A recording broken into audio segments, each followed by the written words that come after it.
Hi, I'm Anisha Musti, and I am a growth intern at Lolli. My name is Ari Yu. I am the chair of the Cascadia Blockchain Council. Hello, my name is Camila Campton, and I am a team member at Swan Bitcoin. Hello, my name is Casey Craig. I am Global Head of Communications for CoinDesk. Hi, I'm Cleve Mesidor. I lead the National Policy Network of Women of Color in Blockchain. Hi, I am Desiree Dickerson, and I am CEO of Thunder Games. My name is Elena Nisanoff, and I work in business operations at Lolli. Hey Lolli, Frankie here. Hey, my name is Gabbi, and I'm the head of customer care at Lolli. Hey everybody, my name's Kaylee. I am an executive assistant at Unchained Capital here in Austin, Texas. Hi everyone, it's Rachel Wolfson of CoinTelegraph here. I'm Shana from the Lolli team and want to wish everyone a happy International Women's Day. I'm Crypto Wendy, and I own one of the largest female-led crypto YouTube channels in the world. I think 2022 is going to be a game-changing year for Bitcoin and other cryptocurrencies. The events developing around the world are proof that public faith in Bitcoin is reinvigorating. Just a few weeks ago, people were calling this a bear year for Bitcoin,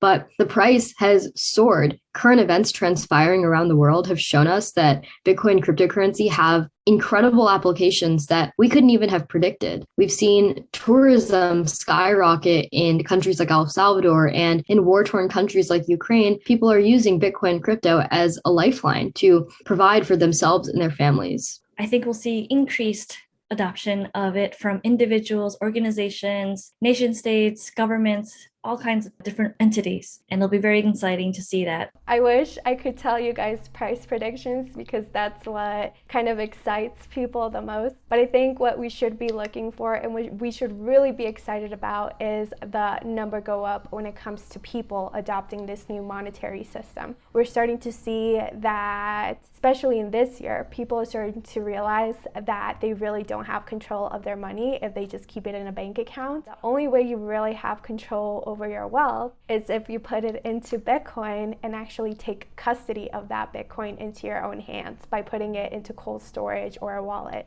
Now, I'm excited about the future of crypto. I'm excited that data shows that Black and Brown communities, Black and Latino communities are driving mainstream adoption. Women, Black communities, Latino communities are the present and the future for Bitcoin. And so the space is going to grow. We are going to finally realize our decentralized future. I really think that we can see widespread adoption speeding up given the current kind of geopolitical climate we are living in. I think the use case of Bitcoin is being proven in so many areas, especially with the conflict going on in Europe, people just being able to hold and retain their wealth in turmoil. It's going to become increasingly easy for people to get into Bitcoin and crypto. Lolli with Bitcoin rewards, NFTs, all of these different technologies are going to be bringing in more and more people. The more it becomes completely seamless for different types of people to get into Bitcoin, the more that you'll see this effect of education spreading. So I think once somebody owns Bitcoin or owns cryptocurrency, even $1 in Bitcoin or $5 in Bitcoin, you start thinking about your world differently. In 2022, Bitcoin supply cap of 21 million Bitcoins it's going to remain the same. Also, the Bitcoin network is going to mine blocks every, 10 minutes.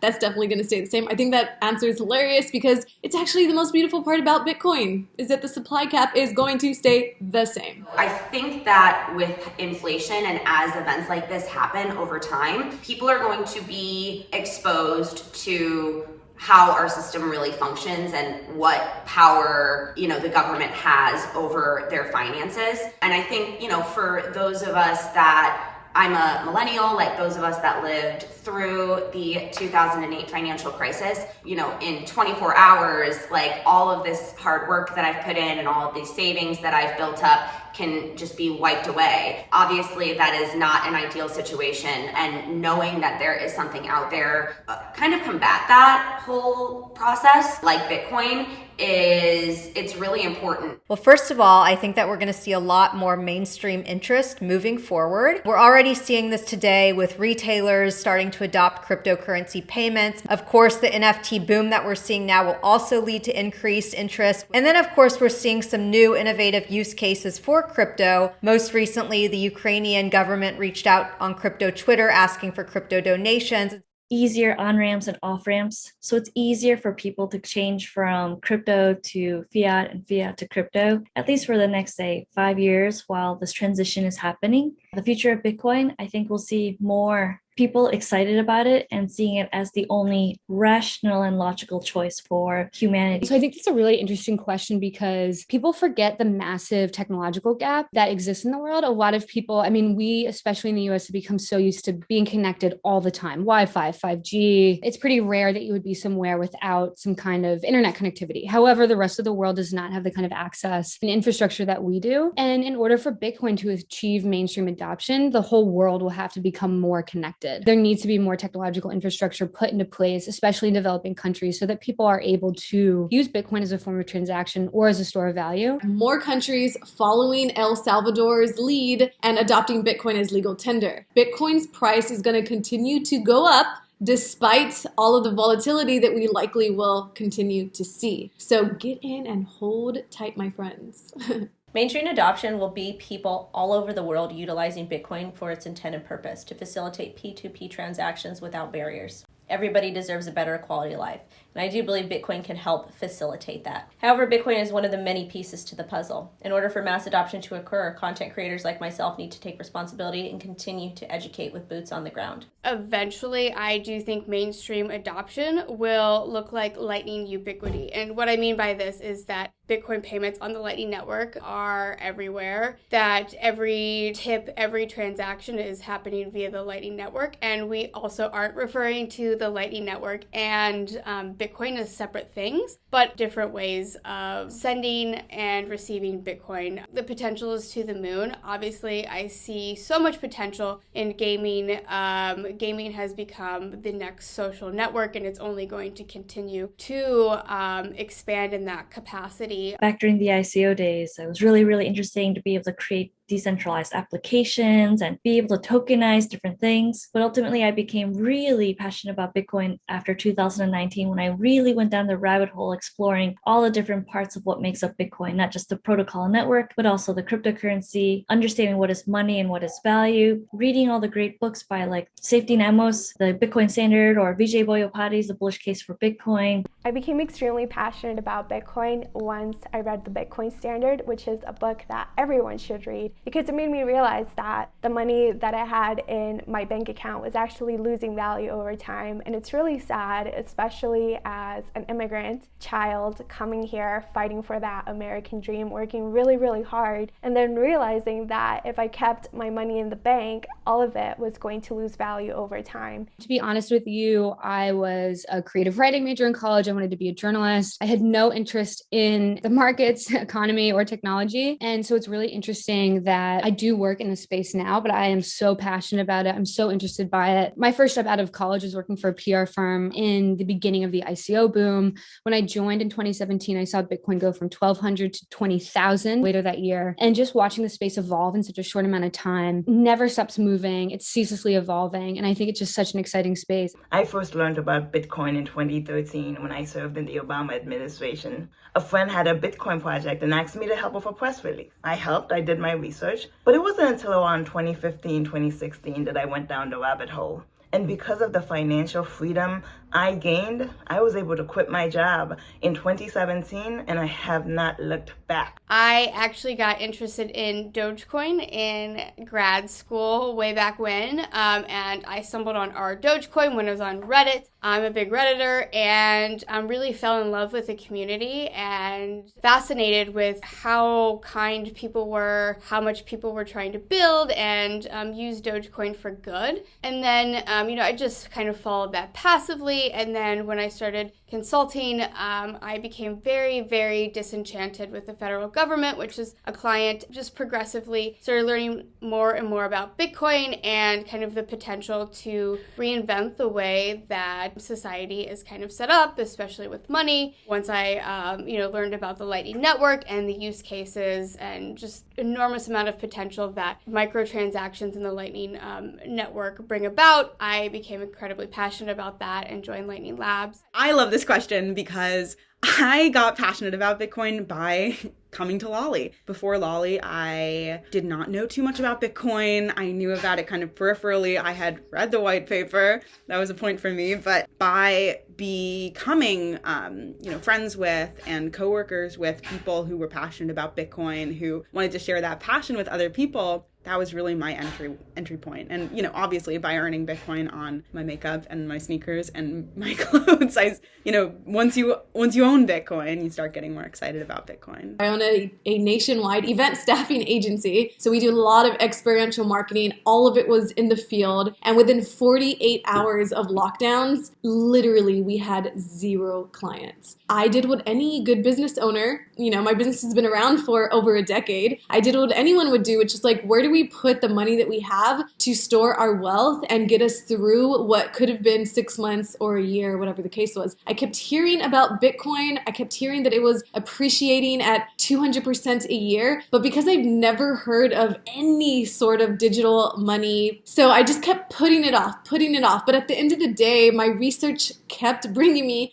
to Bitcoin. So I downloaded a 4-hour book from Amazon, Bitcoins and Blockchains. And after that read, I realized that I was onto something. I started working at Lolli. Before working at Lolli, I knew what Bitcoin was, but I honestly thought it was this magical, mythical currency that I would never really fully understand, let alone be able to invest in. Since working at Lolli, though, I've learned so much, and I really enjoy how Bitcoin makes me feel empowered to own my own financial future. So for me, the ideals of liberty, freedom, self-sovereignty have always been really important to me. And so when I really started learning more about Bitcoin and blockchain technology, it was just so amazing to see my values reflected in a monetary system. 2020 when the pandemic hit, and that was a huge wake-up call for my business partners and I, and personally that was a big wake-up call for me, because kind of looking around and seeing these grants and loans and different programs and kind of realizing that they were set up poorly or kind of not set up in a way that really benefited small businesses, I decided to shift the narrative from I feel like I'm a victim here because I don't have control and somebody else is controlling the money, to like what is out there for me that I will have full control over, and how do I take that power back. Talking to brilliant people in the space and watching videos and just kind of really immersing myself in the community and challenging myself to think a little bit more critically. We do need to work on making the world a more equal place and giving people access to Wi-Fi and internet connectivity. It does start with like building that infrastructure. But I do think that is the biggest barrier for entry. Education. We need to invest more in financial literacy. We need to invest in skills training. We need to talk about cold storage. We also need to talk more about fractionalization.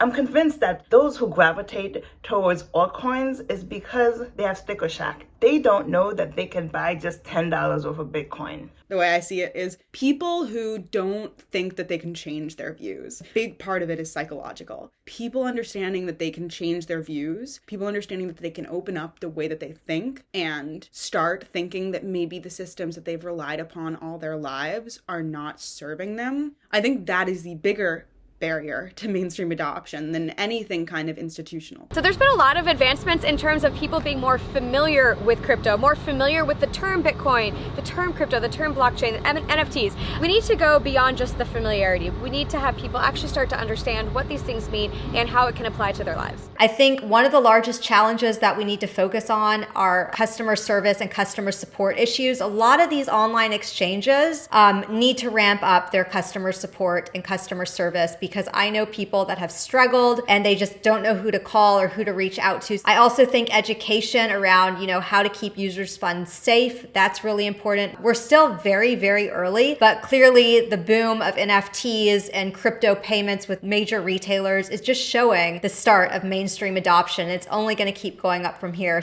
People taking the time to really understand Bitcoin and the utility behind it. For that, a lot of people, it's complicated. They hear about it on the news and they don't understand it. And if you can take the time to sit down, explain it to a friend, help them better understand it, and show them how they can easily earn it with Lolli, it gets really simple. For me, I typically say to my friends, do you need a new thing of lip gloss? Great. What if you could earn some Bitcoin on that? We go through the process of shopping on Lolli, and before they know it, they own their first Bitcoin. From there, they can watch the value fluctuate and get a better understanding of the store value. Just do it. There's nothing to lose. Throw yourself into the deep end and get familiar with the technology, because if you're not going to get familiar with it now, you're definitely going to get familiar with it later, because it will only become bigger and bigger as part of our lives. I teach this. Always start with Bitcoin. Bitcoin is the OG network, the OG protocol, the OG crypto, and it's been around for more than a decade. It hasn't changed. It's the most mature, hardened, secure. And so learn about Bitcoin, read the books by Safety, the Bitcoin Standard and the bullish case for Bitcoin, and, listen to the great podcasts and really educate yourself about what is money and why Bitcoin was created, because it was created to solve a very big problem in the world. And ultimately, separation of money and state is where we really need to go for humanity to advance next. Not be intimidated. We were all there. We were all new people who knew nothing. And it's actually a very amazing journey when you start learning about Bitcoin. But you really need to take that education seriously. The more you learn about it, the more you'll realize that there's even more to learn. And it's a great journey. You make amazing friendships as well. And the Bitcoin community is actually incredibly friendly. People are willing to help you out with any questions that you may have. So just absolutely embrace it. That's exactly what I did. And it's been the best journey of my life so far. I'm not, just because I work at CoinDesk, I also would advise reading CoinDesk or actually any news organization. The market is so manipulated so often by opinions and tweets and a lot of statements that aren't backed by data or research. However, I do think, coming into the space, there's so much information available now through academic journals. Even Goldman Sachs publishes quarterly reports. We have a quarterly report analyzing the market. And I just recommend reading as much as you can and absorbing as much information as you can from the right reputable sources. I tell them about my 80-20 rule. 80% of your portfolio should be in Bitcoin. The other 20%, Ethereum, something else. So if you have $100, $80 in Bitcoin, $10 in Ethereum, go crazy with the other 10. The internet is amazing, but there's nothing that can replace hanging out with people who are in the space. I've met the most incredible people that I've met in my life in the concentrated time that I've, been in this space, in these communities. There's a lot of generosity, a lot of passion. Stack Bitcoin and carry on. Don't feel like you have to try to figure everything out right away. Just get started. Just start learning about Bitcoin, understanding what it is, and take baby steps. To start off buying cryptocurrency or obtaining cryptocurrency in familiar ways. So for instance, I wrote a Bitcoin ebook. It's on Amazon. Tim Draper wrote the foreword to the book, but it's about purchasing Bitcoin for beginners. I encourage beginners to start on familiar platforms like PayPal, for instance. And of course, with Lolli, earning Bitcoin back in rewards is so easy. Some of my favorite websites are Revolve and Chewy, and both of those websites partner with Lolli to offer Bitcoin back. So I've been accumulating little bits of Bitcoin through Lolli, and when I'm ready to use that, I know that that's there. First, if you're not already using Lolli, I highly recommend it for daily purchases. I use it when I'm buying makeup from Sephora, new sneakers from Nike, and to fuel my Grubhub habit. In addition to that, I highly recommend reading the Bitcoin Standard. Take it easy. Bitcoin is complicated, and you might be thinking to yourself, oh my gosh, I can't do this. This is hard. I'm not tech savvy. If I can do it, you can do it. One of the things that helped me really understand the true purpose of Bitcoin and how it works was taking 10 minutes out of my day and educating myself. Whether it be about Bitcoin, trading, blockchain technology, the more you educate yourself, the easier this all will be. I believe in you.